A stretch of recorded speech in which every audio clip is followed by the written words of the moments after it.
guys, welcome back. So this is segment 2 of Sunday 4/7, and obviously, you know, it's kind of funny while you guys were gone and I was doing stuff and prepping and all that stuff. My mom came in and I gave her this dish and blah blah blah, and she loved it. But she came back in and goes, "Man, if we only had some chocolate." And I was sitting there, and as I was grating the Parmesan cheese for our next step, I looked over and I'm like, here's a thing that you guys could use too as well. Any of your chocolate that's left over from Easter, because right here at the time frame, it's 4/7, obviously we had Easter, you know, last week, stuff like that. But I took, and I don't know why I did this, but it just came to me, but I took this bunny that we're not going to eat, because I'm not a big chocolate fan, but I looked at for some dark chocolate morsels beforehand, but I remember that I made some cookies from date, blah, blah, blah. God, we made so many cookies, it's disgusting. All kinds, but hey, take your leftover bunnies, man, and just shave them. And what I use is this from Cutco. Man, it's got everything you need. You can back do it, you can front do it. I mean, it's amazing. This thing is great. But anyways, that's how I got that idea. And man, I'm going to show it to you one more time. I just did some shavings. And by the way, in this whipped cream, I forgot to tell you guys, I did a lemon zest, but then it didn't really take off with the cream cheese and everything, even though, you know, we do that with the phyllo shells and stuff like that with a little bit of fruit. That I do personally, and a little bit of cinnamon. But anyway, that's the side point. But man, again, this is walnuts, strawberries, pineapple, whipped cream, but it's infused with, it's a cream cheese whipped cream. And also it's got the shavings of, it's a zest and lime, and also the shavings of, obviously I just showed you guys the rabbit from Easter, which is great because I know you guys are going to throw it away, but it's easy if you use the grater that I showed you. Always make sure you got the toothpicks and obviously the napkins and everything. By the way, this is my mother. You want to say that? So she's going to take you through the burger thing in a minute. But so what I did while I was gone is I kind of wanted to just fast forward a little bit. You know, I've got to, you know, you guys on and on. You know, I want to make this quick. But what I did was I split up. And by the way, this recipe is I had it yesterday for the first time, and I was amazed by it.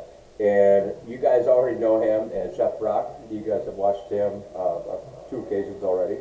And, but man, he's my Uncle Brock, and this is absolutely delicious. I did a little bit of spin on it, but, so what we did while you guys were gone, and I took a break for a minute and watched a little bit of sports, I set a little bit more stuff up so we can get done, but I also did,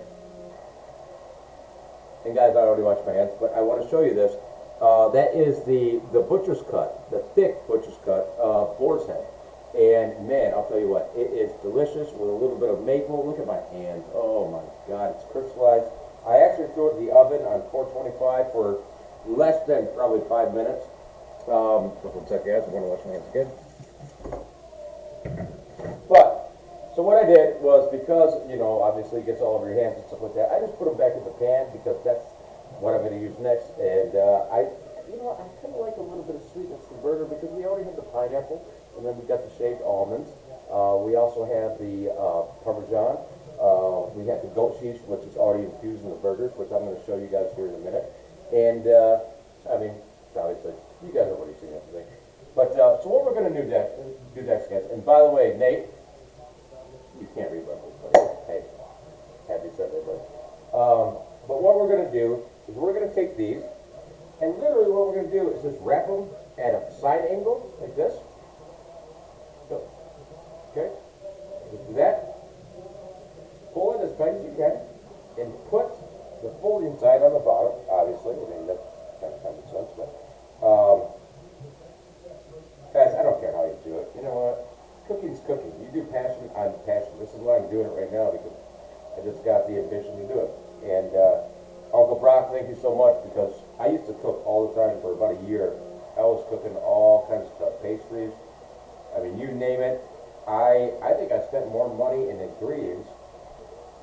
And this is another thing, guys. You guys know, and women, you guys know this.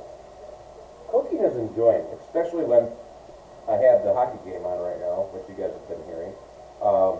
Man, Blackhawks. There's only 2 teams. I love NHL hockey, and we're getting in the playoffs, but there's only 2 teams I love, and as some of you guys know, I love the Nashville Predators, but man, the Blackhawks they have my heart too as well, because I have standing room literally at the W. Thank you guys at the W downtown. I'll make sure.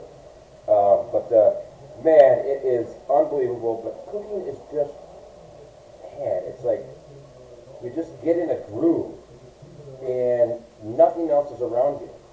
Now I'm gonna split these guys up a little bit, guys, because I actually had too much bacon actually. See here, put that down, and let's do this last one. Perfect.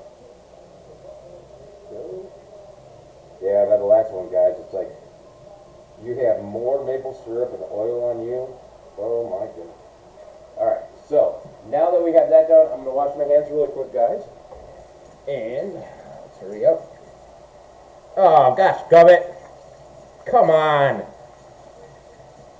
Blackhawks.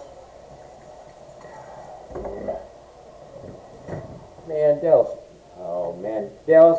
I used to live there. That's actually, I love my home in Dallas, but I went to a bunch of games there in downtown Dallas. Built a lot of stuff around in downtown. But man, I'll tell you what. Blackhawks have my heart, like I just said, but Dallas, whew, they're putting a hurting on them. Yes, the funny thing is, I'm wearing Red Wings pajamas. By the way, got these at Myers. Thank you, Myers. Like $2. Anyways, and they're still working. Holy shit.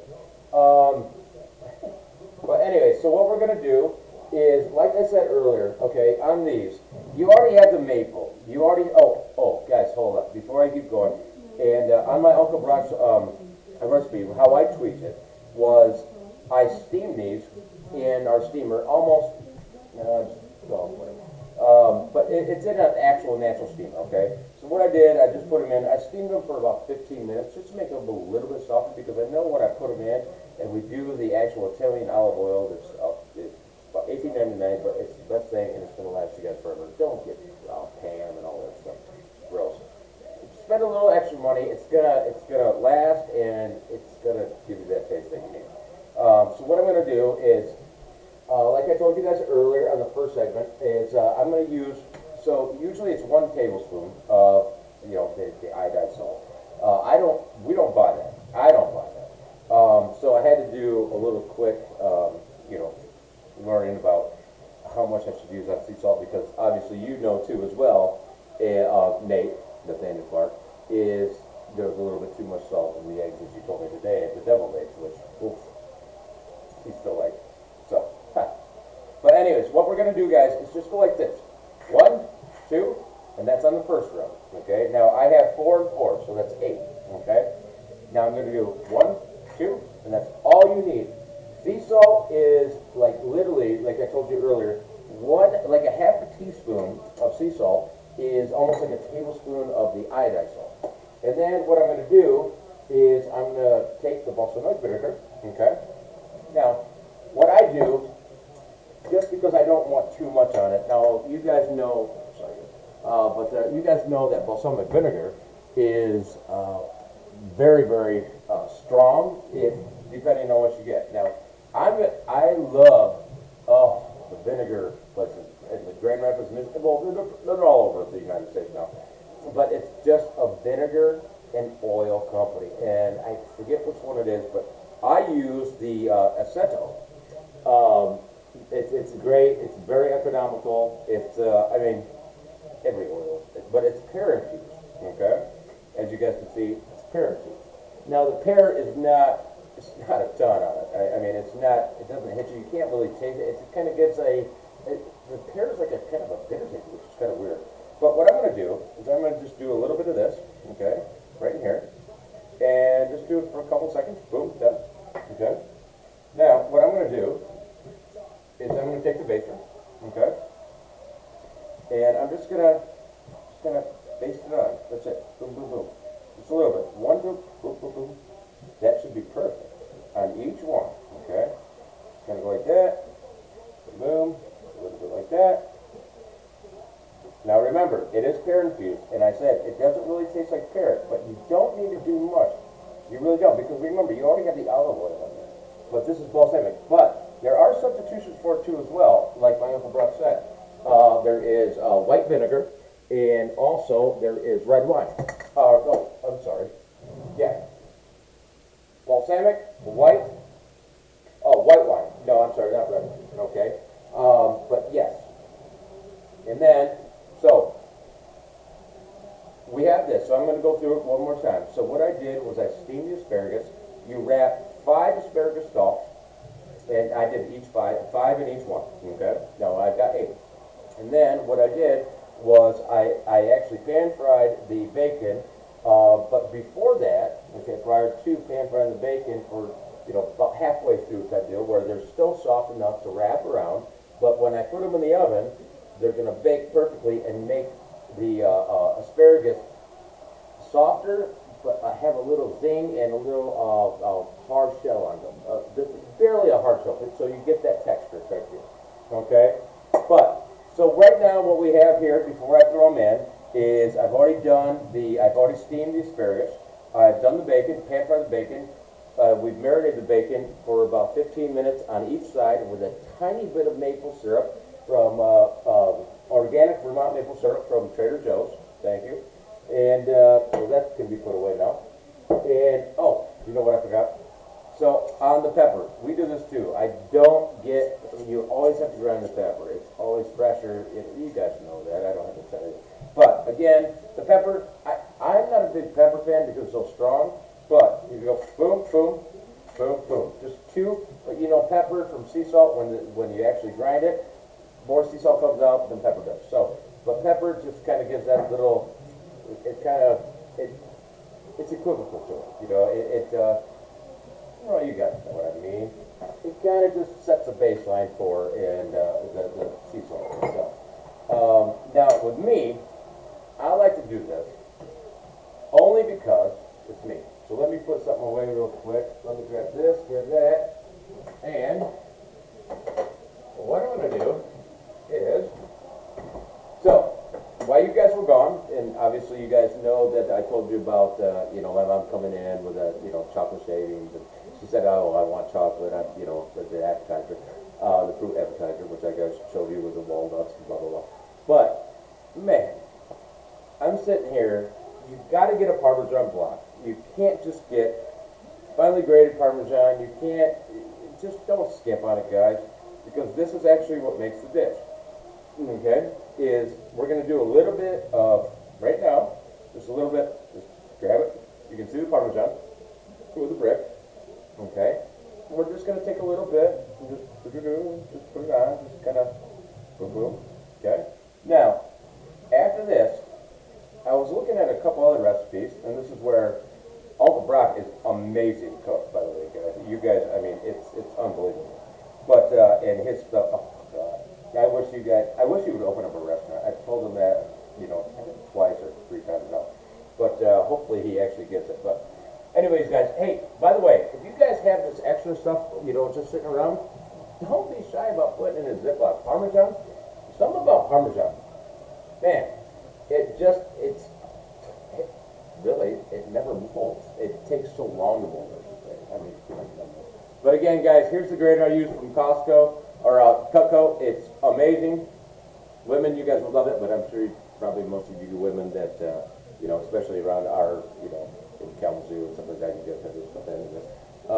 And always wash it by hand. Don't throw it in the dishwasher.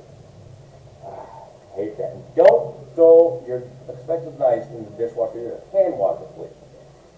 Alright. So, now what we're going to get on, let me wash my hands one more time, guys. And we are going to get on to, so the next step in this, and the final step, is I actually, 1 minute, okay guys, you guys remember this, okay? That's the one that you want, okay? There you go. See it, boom, boom. So, this is amazing. It's not like Bam, like I told you, it's expensive, but, so after you do all this, let's just solidify and seal, excuse me guys. Let's solidify and seal the actual cheese, just a little bit. Boom, boom, boom. That's it, that's all you need. Boom. Put it away, we're done with it, okay? We'll put it away later. Anyways, so what I've done is I I've already preheated the oven, okay? And I like to do it, we have a lower rack and an upper rack. Upper rack I like to do for pizzas and stuff like that. Lower rack, I can actually move it up and down, and it's a lot better because, you know, I mean, if you start paying attention to something else, or you got something to do with your kids at school, blah, blah, blah, you're not going to have time to just come back and forth. So you can adjust it how you want and your timing. But what I did was I got it on the lower rack, and I actually moved it up to the third, which is right in the middle. And here you go, hold on just one second. So that's what they should look like, guys. Okay. Right now. Okay. I'm going to put it in here, and I'm going to start this, and I'm going to put it in there for about 25 minutes. Now, remember, I cooked the bacon for probably about 5 minutes, no, 3 minutes on each side twice. So, I mean, probably about 18 minutes total, 20 minutes total. Just maybe about halfway through, but remember, they had maple syrup, and I caramelized it, okay? Now, when I get back, you're going to see my mother, and she's going to teach you how to do the sliders and make them good, because I know when I put them on my grill, it sucks because they're so small, okay? They cook so quickly, and me, I like to talk. I'm an extrovert. I like to go see, you know, my games. I get sidetracked, blah, blah, blah, blah, blah, as most of you guys do with your kids. I don't have kids, but I get sidetracked too, just as well as you guys. But kids are even worse, especially during school year. So, anyways, but guys, it's going to be amazing. So I just put them in here. We're going to be back. It's been, 25 minutes. We talked for another 3. Let's do, sake of argument, 20 minutes. And we started right now. And now what I'm going to do is, if you guys have any questions, call in, make a comment, whatever. I will be putting up the actual measurements on everything later today. But I hope you guys like the second segment, and you guys are going to be introduced to my mother, Dixie, who she's going to, you know, make sure that you guys know how to cook sliders properly in a pan, which they're so much better, like I just said. But hey, guys, I hope you're still having a wonderful Saturday or Sunday, and man, my black coffee. Ooh, Dallas. Oh man. Anyways, guys, I'm gonna go cry for a little bit. Stay alive, don't die, and I will be right back with Miss Dixie.